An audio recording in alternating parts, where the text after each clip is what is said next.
History repeats itself, as has been written by the journalist Sidney J. Harris, famous for his much-quoted insights, but in such cunning disguise that we never detect the resemblance until the damage is done.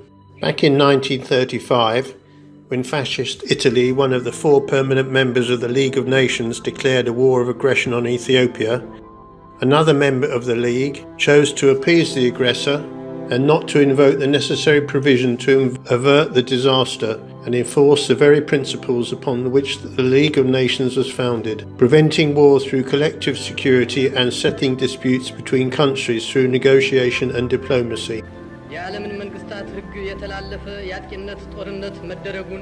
Ethiopia's appeal was ignored, its call for justice and the enforcement of the League's provision was disregarded. Its leaders were mocked, slurred and intimidated. Ethiopia's leader, the Emperor Haile Selassie, warned that it is us today, it will be you tomorrow. Ethiopia's call was prophetic about what would happen a couple of years later. By ignoring Ethiopia's call to the aggressor, the League of Nations sealed its own fate and drove the world to an incalculable disaster, to the Second World War. The question now is whether the United Nations is going to repeat the same disastrous mistake that its predecessor had made back in the 1930s. As leaders of the Tigray People Liberation Front, TPLF, also known as the Marxist-Leninist League of Tigray, as they themselves have unequivocally admitted, the TPLF launched on the 4th of November 2020 a surprise attack on the National Defence Forces of Ethiopia that were stationed in Tigray. They massacred thousands of military personnel, civilian associates and family members. Their motive in launching the attack, according to the US government, was to overthrow the Prime Minister and return to the type of privilege they had enjoyed within the Ethiopian state for the last 27 years. After 6-month law enforcement activities and the administration of emergency aid and a rehabilitation work in the Tigray region, the Ethiopian government accepted the call for a ceasefire and pulled out the army and all federal security forces from the region. This was meant to allow time for collective reflection, a smooth flow of emergency assistance to the needy, and to provide space and time for the farmers to farm their lands before the rainy season passes. To that end, the Ethiopian government had signed a Memorandum of Understanding and a clear framework with the relevant UN agencies and other organisations that provide humanitarian assistance on how to coordinate and deliver aid to the needy in the Tigray region of Ethiopia. The agreement involves the opening and joint manning of emergency aid corridors and the code of conducts that the partners and operators on the ground should follow.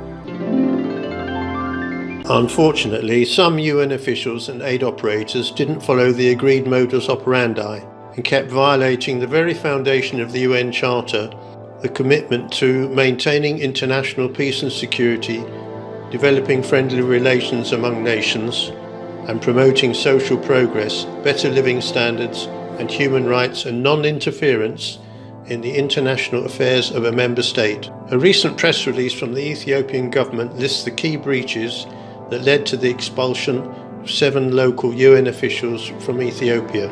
Diversion of humanitarian assistance to the TPLF, violating agreed upon security arrangements, transferring communication equipment to be used by the TPLF, continued reticence in demanding the return of more than 400 trucks seized by the TPLF and being used to transport its forces, including underage children, to the neighbouring regional states, and to transfer the loot from the occupied regions in Amhara and Afar back to their bases in Tigray, dissemination of misinformation and the politicisation of humanitarian assistance. Ethiopia had repeatedly raised its concerns with UN officials about sustained misconduct by some of its staff, including supplying the TPLF with information, communication systems, logistics, and misinforming the world about the situation on the ground. A UN insider report vividly shows the level of UN bias towards the terror group and to what extent some UN officials involved concocting facts and manipulating data to influence policy decisions. The latest UN statement, unprecedented malnutrition in Tigray amid indications of siege, where we have been wanting to have 100 trucks every day arrive in Tigray to meet the needs of the over 5 million people there. We've never reached that. We've never had that. And it's been about 10% of that over the last 2 or 3 months. It's one of the outcomes of this manipulation of data and facts. In the aftermath of what has unraveled in the DCR recently, one would think that the UN Secretary General would be shocked, not by the information that the government of Ethiopia has declared 7 United Nations officials as persona non grata, but by the allegations that a member country has made against his staff.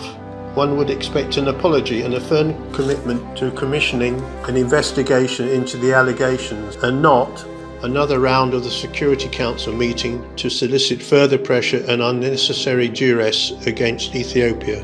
The UN Secretary General and his officials are fully aware, and a few of them are intensively engaged in tacitly supporting the TPLF terrorist group, that more than 30,000 TPLF forces who fled to the Sudan after committing ethnic cleansing and the killing of over 900 Amharas in Mai Kadra are involved in military training and cross-border raids and terrorist activities.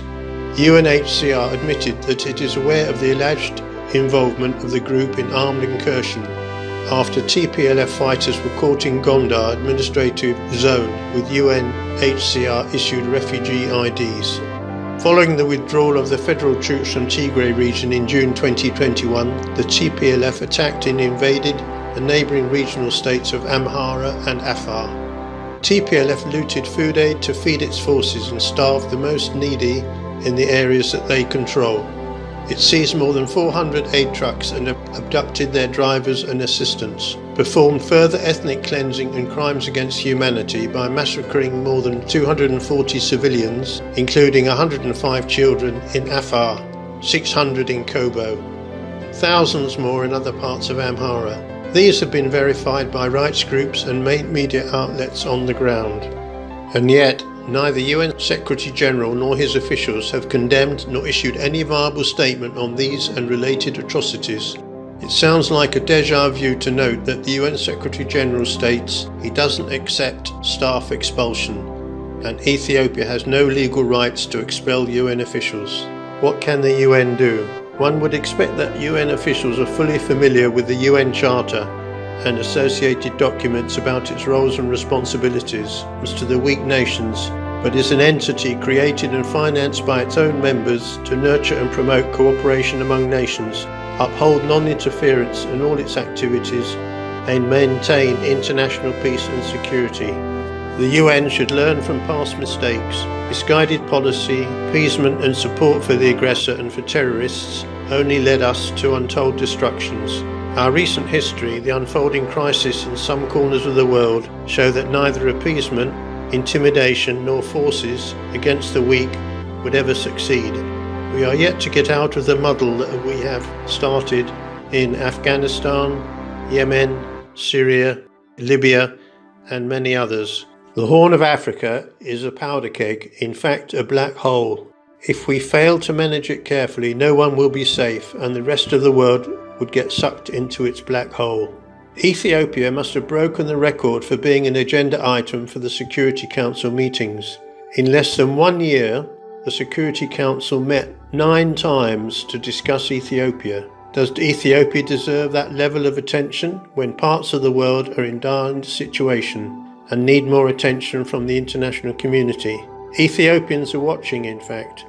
Africa and the whole world are watching the injustice being committed. We call upon the UN Security Council not to let history repeat itself. You have the power and a moral duty to stop the pattern. I don't want to hide my surprise in the convening of this meeting of the Security Council. We find it incomprehensible for this august body to discuss the decision of a sovereign state exercised within the domain of international law and sovereign prerogative. There have been several instances where governments had expelled UN staff and other diplomatic envoys for so many disclosed and undisclosed reasons. Did the Council ever meet to vindicate such a decision? Not to the best of our recollection.